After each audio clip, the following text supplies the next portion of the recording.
Welcome to My Long Island TV.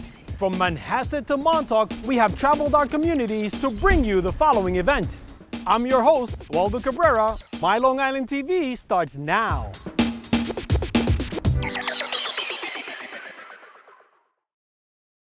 We have excellent social sciences at Stony Brook, wonderful departments in the social sciences.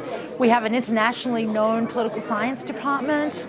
And one of the great things about our survey center is that we get to hire a lot of undergraduates who work on campus, and they're wonderful interviewers. They're fantastic.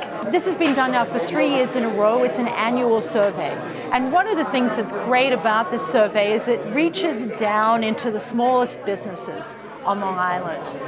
Something like 85% of the businesses that have revenues under $10 million actually only bring in $500,000. They have a few employees. We have a lot of businesses like this on Long Island, from the guy who does your snow removal to the woman who's running the local hairdressing salon.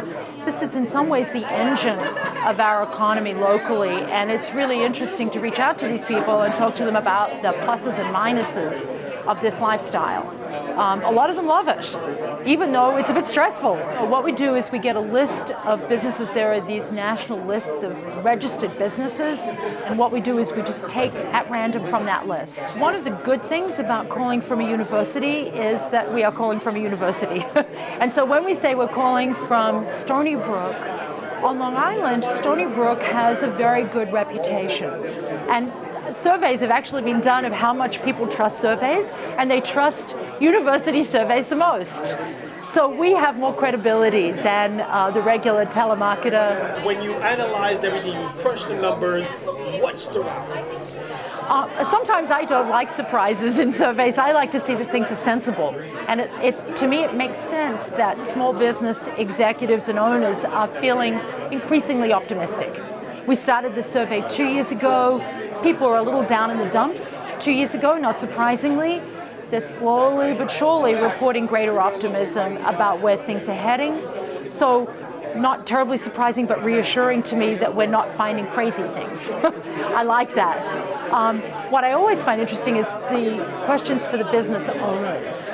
One of the things that I really like is looking at female business owners who always have reported in the survey that for them, owning a business is actually helpful to their marriage.